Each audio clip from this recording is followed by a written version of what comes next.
Hey everybody, I'm randomfrankp, and welcome to the start of a new series called A Look Behind, the show where we take a look behind the scenes of your favorite tech YouTubers. Today we're taking a look behind. LinusTechTips. That's me, and also like nine other people. Yeah, so thank you very much, Linus, for taking the time to be on the show with me today. I really appreciate it. Yeah, no, it's absolutely my pleasure. I mean, when you reached out, I was like, sure, why not? Cool, sounds good. So for people who don't know, because it's the launch of a new series, it's going to be episode 1, by the way, so you're the first guest kicking it off. Yeah, Woo! it's meant to be a short but sweet and informative video for all the fans who want to know all the gear you guys use at Linus Media Group behind the scenes. Now hold on a second. It's short, sweet, and informative, and I'm your Yes. guest. Oh, yes.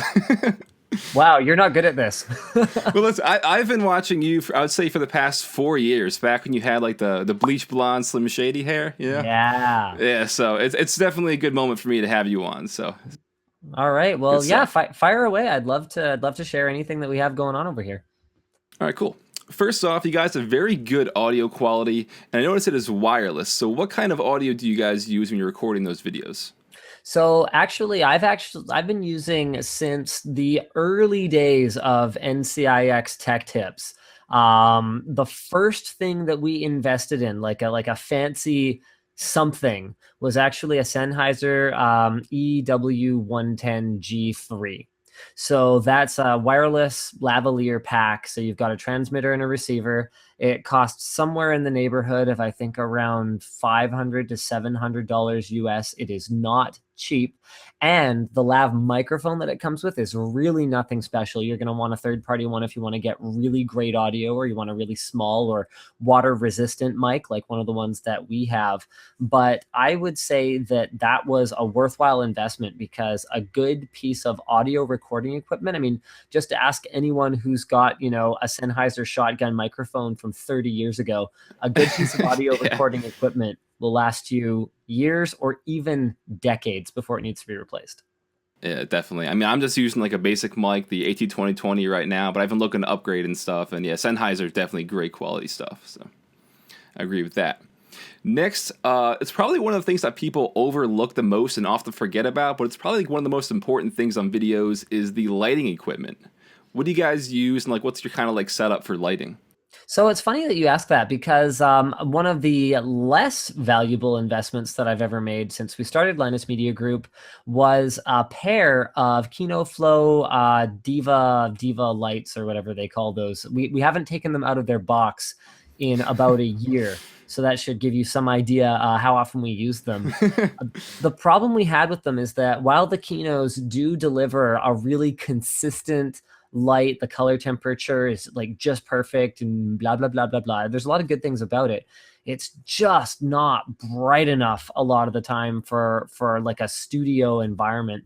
So what we're actually using right now is Impact. That's B&H's house brand. We're using a bunch of just cheap Impact kits with the lights from that come with them from B&H. We've been looking at getting some better lights, ones with more consistent color temperature, because that is definitely Okay. an issue with the Impact lights.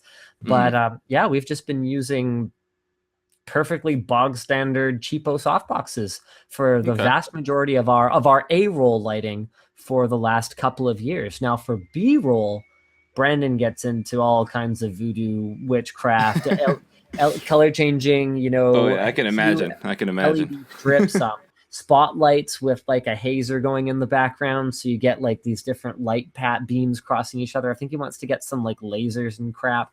So that guy's bananas when it comes to B-roll. But for A-roll, just simple soft boxes and making sure that you have enough of them. Okay, sounds good.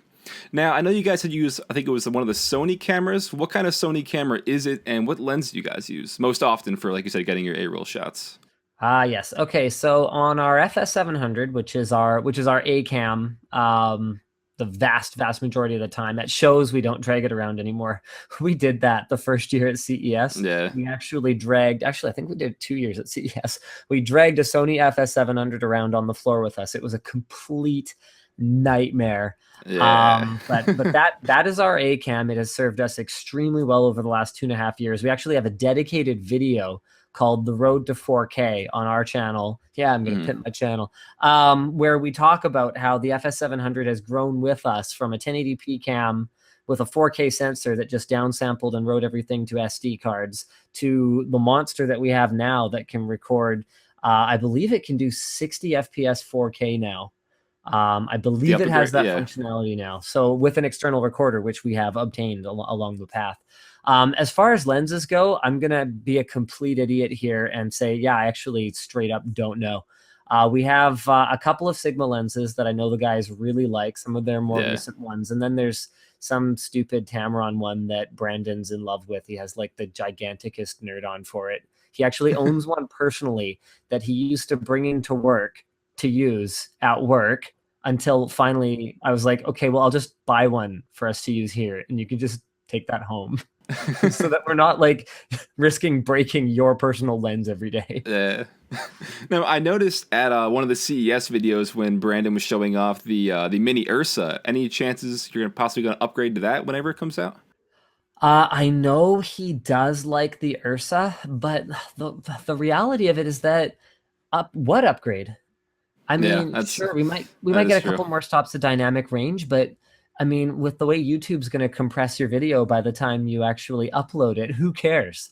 You're giving yourself a little bit more room in terms of color grading, maybe. But let's face it, unless we're doing something like one of our manly guides, we're not doing a whole lot of color grading. So I think the FS700 is going to serve us very well for a very, very long time, actually. And we had another video we released recently where we covered the fact that recording in 4K doesn't make a difference.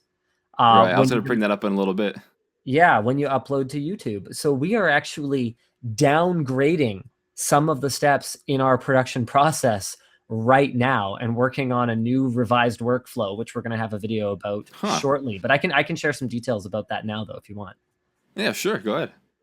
So basically, we are working with what's called a mezzanine codec. So we are actually going to take all of our footage and transcode it before we start doing any video editing, before it ever gets dropped onto a timeline. What this does is it does not affect the image quality negatively. So we're taking all of our footage and we are downsampling it to 1080p. We're working on a 1080p timeline in this mezzanine codec that performs better when we're scrubbing through the timeline. Then on export, we are using a networked machine somewhere else so that we don't have to tie up our local machines with rendering tasks, so we can continue to use them and work on the next project while a video outputs. And we are converting back to H.264 for the upload to YouTube. So we are getting a whole bunch of really cool benefits. And the viewer gets really, from what we can tell, the best possible experience, even though our editing timeline performs better and our file sizes are lower and everything is better on our side as well, because we're just going to upsample it back to 4K, which gives the user access to higher bitrate playback through the player. Wow. So that's going to be an interesting video. Looking forward to that. And that actually is going to get into one of the points I'm going to talk about in a little bit. We still have two more questions on this, and then we can get into what you're just talking about. But what tripod do you guys use in the studio? Because obviously the Sony is a pretty hefty camera. What do you guys use to support that? Wow.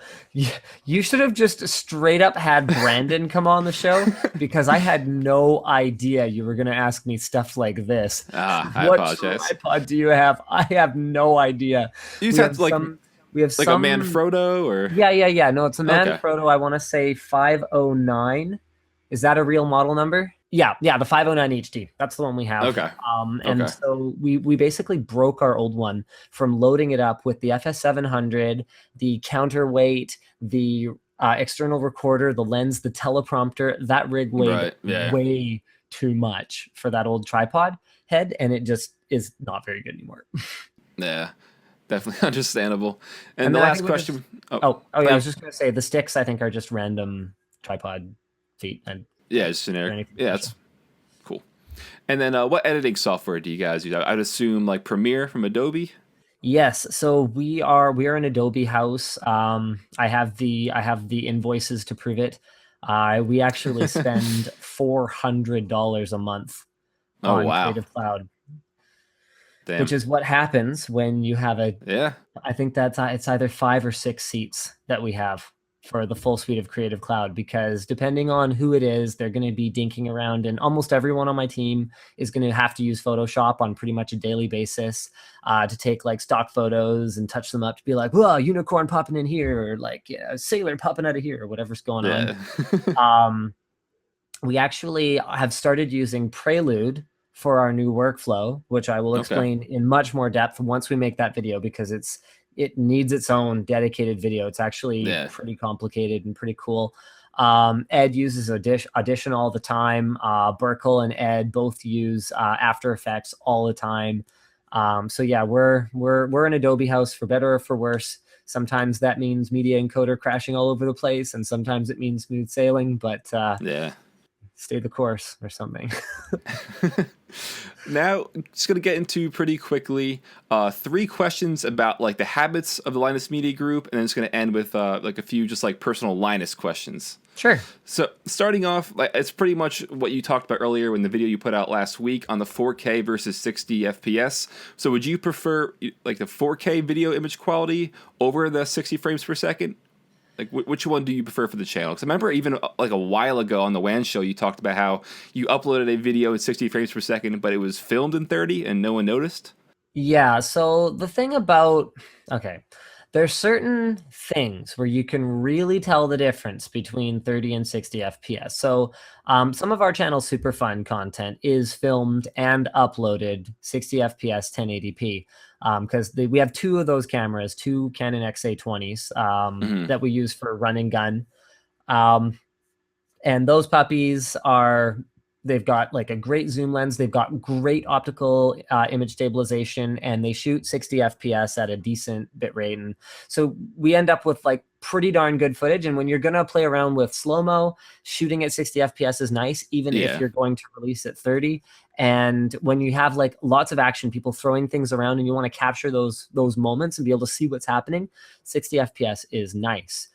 For videos where I'm standing in front of a camera and the only motion is me moving my arms around, I personally don't believe that 60 FPS contributes anything to the experience. And I proved this for myself by taking a video that we filmed at 30 FPS, like you alluded to, outputting it at 60 FPS in Premiere. So effectively, all I've done is display every frame twice. I mean, yes, Yeah. Premiere does some interpolation and stuff like that. Like there is some trickery, but effectively it is, don't kid yourself, not 60 FPS video. But everyone in the comments, I can't even remember what video it was anymore, unfortunately, but it's back there somewhere. We've never released a 60 FPS video online. No, we have done one. Sorry, we did one. My video card image art quality comparison against consoles video. We did do one. Okay. But other than that, we've never released one at 60 FPS, and everyone's like freaking out. Wow, finally 60 FPS. I can't believe we finally did it. It looks so much better. And I was just like, you guys can't even tell. You just want to see that 60 FPS in the dropdown. So yeah, I was make like, them feel better. yeah, so I'm not going to deal with the bigger file sizes. We'll stick with 4K, Yeah. which is where the industry is heading, whether Mm-hmm. people like it or not. Gameplay footage, 60 FPS. Yes. Oh yeah. All Yeah, day, definitely. every day. For a host standing in front of a camera, I really don't think it contributes anything. Next one is going to be about your thumbnail preferences for videos. It's very simplistic, and you have this like the simple font. Like it's pretty standard for each of your videos. Like, what's your kind of theory behind that on like driving someone to click on the video? So basically, I had kind of a frustrated kind of day where I went, the guys editing the videos should really be picking like a super awesome thumbnail as they go through all that footage and find like, maybe it's a shot that doesn't even make it into the video. It doesn't matter. Like if you have like a really great thumbnail, then these guys should be doing that up and making it really clickable. And I was like, well, no one's doing this. Fine. I'm just going to come up with a thumbnail system for us. And I don't know how to edit photos. So I used paint.net. And I downloaded some janky third-party plugin to do drop shadows because it doesn't support drop shadows natively. I was like, really? No drop shadow support? You have got to be kidding me. What kind of an image editing software doesn't have drop shadows? Anyway, fortunately, it's pretty easy to do. And I was just like, okay, for better or for worse, I'm standardizing this. Calibri 150 on a 1080p image with drop shadows that are 5.5, 2020 in the whatever those fields are when I go down, and sometimes maybe slightly smaller if I have to cram in more text. And then the positioning of the text is purely practical. Yeah. So depending on where you're looking at it, YouTube is going to put a variety of random crap over top of your thumbnail. Maybe they take up the bottom third. Maybe they put a big play button right in the middle so you can't read anything behind that. Maybe they have, something on the side or whatever. So I just try to avoid the danger zones where I'm going to get covered by YouTube's UI so that as much of my eye-grabbing text gets seen as possible. That's the whole rationale. And definitely seems to be working for you guys. I like it though. I like it. And lastly, I'm curious about the 3 a.m. upload time. Like, do you have a very large subscriber base and viewer base, like in Europe, something like that? Would they be 5 hours ahead, or is it just purely like that's when everyone thinks done? You just get it out for the night, so they see it in the morning. Well, first of all, I'm on the West Coast, so it's midnight. Right. Yeah, true. Um, True. so there's that. That's not as late as people seem to think it is. People forget about Right. time zones. They're like, Linus, why Yeah. are you Yeah. posting in the middle of the night? I'm like, because I haven't gone to bed yet. And that's exactly it. That's where it came from. So when I was still working for NCIX, when I had a day job, I got home from work at 7 or whatever, and then I had like dinner, and then I had some crap to do, and then I posted my video before I went to bed. So Okay. that was where the timing came from. And remember, I've been uploading YouTube videos since long before YouTube had a scheduled upload feature. Yeah. True. I mean, I remember the days when you couldn't even private something while you were uploading it because half the time that wouldn't work. Like it would be Oh yeah. broken for weeks at a time. You'd have to like sit there and you have to catch it in between uploaded and processing if you wanted to keep it private when you had like a product embargo or something. Oh wow. So I'm OG YouTube.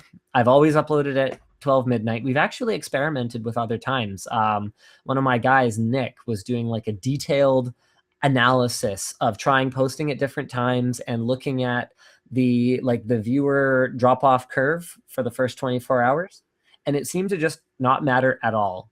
So we stuck with it. There you go. It's pretty interesting. Yeah, nice.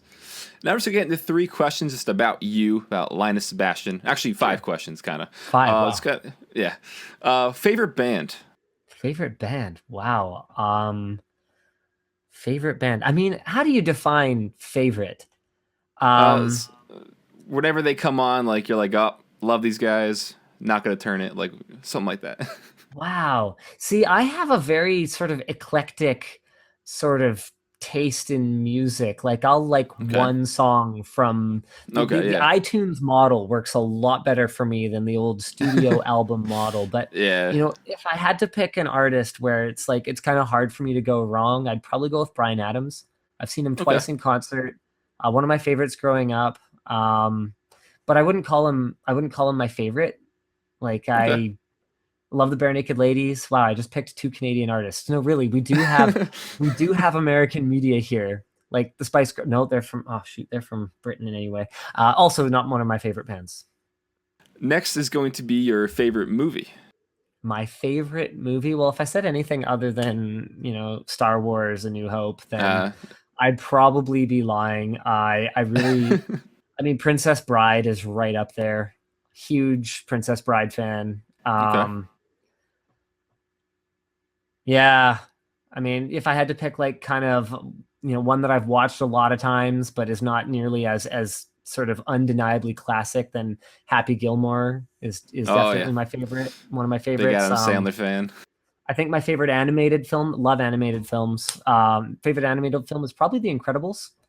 Okay. Yeah. I, They're I coming out the second one too pretty soon, right? I am so stoked. I can't believe that Brad Bird has been sitting on ass for like 10 years. It's been Yeah. It's been a while. 10 years. So I am Damn. super stoked on that. Nice. And then favorite food. Favorite food. So there's this Vietnamese place at like the like seedy, gross area near like our SkyTrain station. That's awesome. They have like the best lemongrass chicken on rice. I like simple food. I'm not like, Okay. well, yes, I would like a, quail egg on top of a little tiny, holder, and I need like a special fork to eat it, like whatever. No, man, lemongrass chicken on rice with like fish sauce over it. I could eat that every day, all day. Alrighty. And we're just gonna end this with some quick, like, personal preferences in terms of gear and like peripherals for you. What is your like go-to keyboard, mouse, and headset, or like headphones, whatever you All prefer? right. So my mouse is the Corsair M45. That's the easiest Okay. answer for me. Right there. I like the ergonomics. I like the fact that it's lightweight without feeling like a piece of crap. Like it's still got a metal scroll wheel, which has some heft to it. It's still got back and forward buttons, which some of the really lightweight mice lack.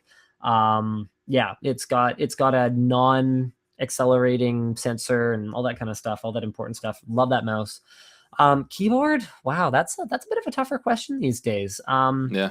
On my desk, I have a K70 RGB, but it Yep. uses red switches, which I'm actually not a huge fan of. On my desk at work, I have a Logitech G710 Plus, which I really like. Hmm. I'll go with the G710 Plus. I really Okay. like the G710 Plus. Cherry MX Brown switches. It's got a few macro keys, but not so many that it takes up your entire desk.